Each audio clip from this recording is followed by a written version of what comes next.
Hey everyone, welcome to another episode. This is JR, founder and CEO of Social Market. Hey, my name's Leon Hitchens. I'm the Chief Marketing Officer at Social Market. Yeah, and we're back with Social Ledger Report. Gemini, and I don't think we covered this sooner, but they are actually just filing with the SEC for an initial IPO. So they mentioned it before or I'm sorry, not with the SEC, but they're aiming to be listed on the NASDAQ. So they're probably, in a way, setting up the paper filing for SEC, but also with NASDAQ. So two things from that. One, crypto is maturing. We've already seen two stocks with crypto-related companies, Circle and Coinbase. First, it was Coinbase and then Circle. We've discussed before Kraken doing kind of the same thing, where they're trying to have an IPO, which it's also a centralized exchange. And then now with Gemini. Gemini is the company that's, created by the Winklevoss twins. And they also provisioned the Bitcoin credit card where instead of getting points, you get Bitcoin, which is amazing. I use it all the time and I love that card. So from first-hand experience, I can tell you I love it. Now, what's interesting is they're not necessarily making money. Their revenue is down and they actually posted a bigger loss this year. And yet they're still trying to go for an IPO. So that's kind of an interesting thing. I guess maybe they need to raise the money. If they're Yeah, that's good. losing that, they might not have runway. But Where through is an that money IPO going though, to? Is Coinbase profitable or do they lose money? oh, they're definitely profitable. I mean, Coinbase is a publicly traded company, but they're also huge market size, and a lot of it's probably due to them being early. But man, a lot of public companies still don't make money. Like Tesla was losing money quarter over quarter. Like that's a good point. Uber, Lyft, there's a bunch of them out there that do it. That they break traditional norms. But if Coinbase is profitable, like, just kind of makes it seem like it's a bubble. Like, I don't see how you take something that's not profitable in the exchange way and make it profitable down the line. It's just in my mind, I don't know what they're gonna do. Like maybe they're gonna lean into credit cards more and all of that, and they'll be able to churn some profit from fees and everything. Also, I notice a lot of them do, Coinbase included. If you own like 200K in Bitcoin, you get 4%, interest or 4% back on this or this and that. Yep. But if you do it at, Gemini, they'll do the same thing. I'm interested to see like what that looks like. Yeah. Doesn't sound like a great business in my opinion. Well, this came out according to this article by Reuters. This information of Gemini not being profitable came out through the U.S. IPO filing process from the Winklevoss twins, which is actually really interesting. I also don't know how they run the business because there's twins. Are they both CEO? Like, I'm kind of interested to see how that works, which you can probably find out by Googling. According to this article and, on this section here, the company reported a net loss of $282 million on a total revenue of $68.6 million in the 6 months ending June 30th, compared with a net loss of $41.4 million on revenue of $74.3 million earlier this year. Now, U.S. IPO activity has rebounded in recent months following a slowdown earlier this year caused by uncertainty over trade policy changes, with several new listings drawing strong investor demand.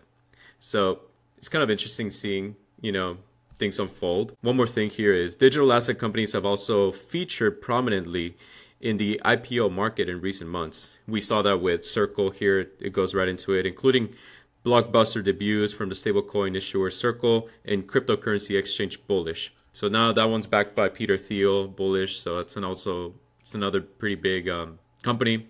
I forgot to mention them. They're also part of like the more recent crypto-based companies that are IPOing. So it's really interesting to see that. Again, Gemini filing for IPO. It's interesting because they're losing money.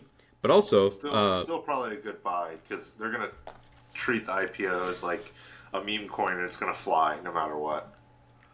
Dude, yeah. So I mean, if Newsmax IPO'd like in 2022 and they had a breaking, skyrocket, I don't know what to call it, like value by the end of the day, I can totally expect the same to happen here on Gemini.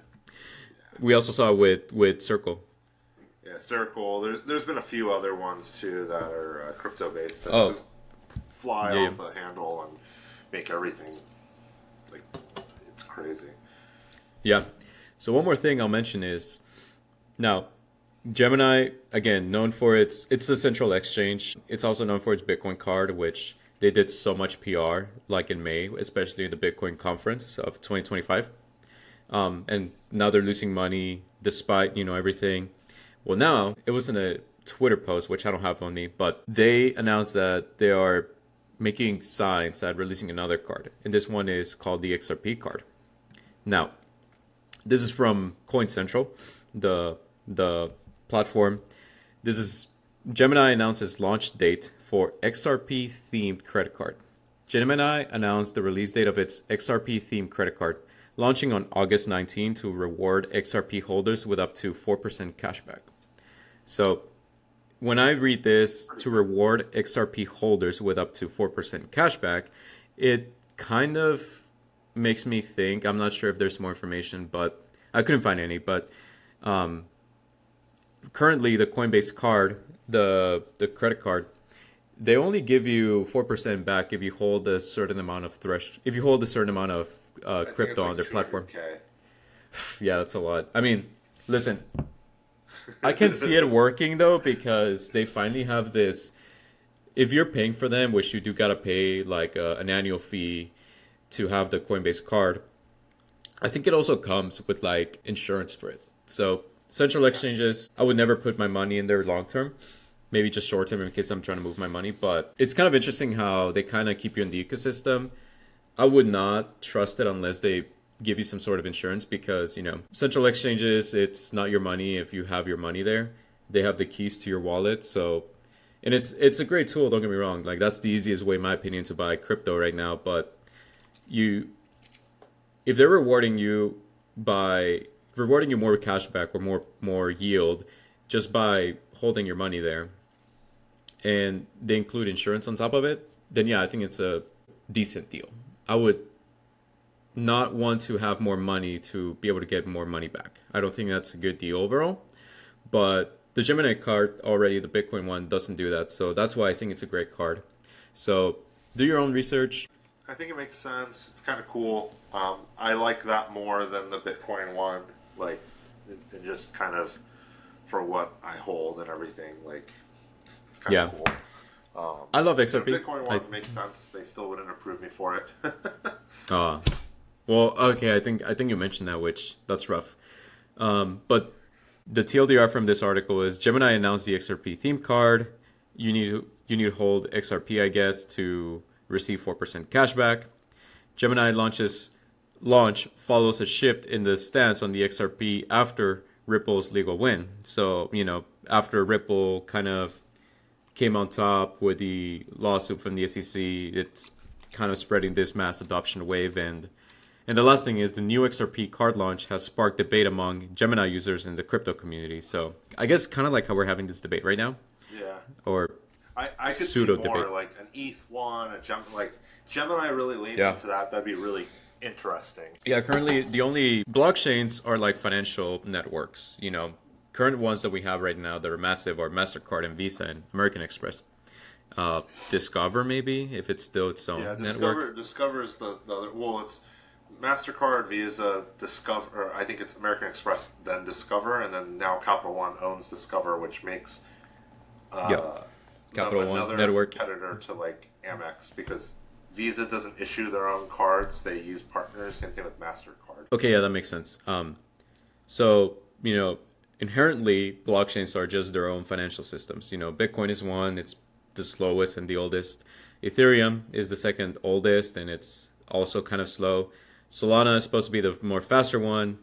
XRP might start to see a more shift to that, where it's got more DeFi tools. Right now, it's kind of centralized. I don't know what's happening in the XRP blockchain. It's kind of hard to tell. Maybe they spend most of their time, fighting the lawsuit and then trying to issue their own stablecoin, the RLUSD. But beyond that, there's really not much to know. I know banks are trying to use it in their backend, so we'll see what happens.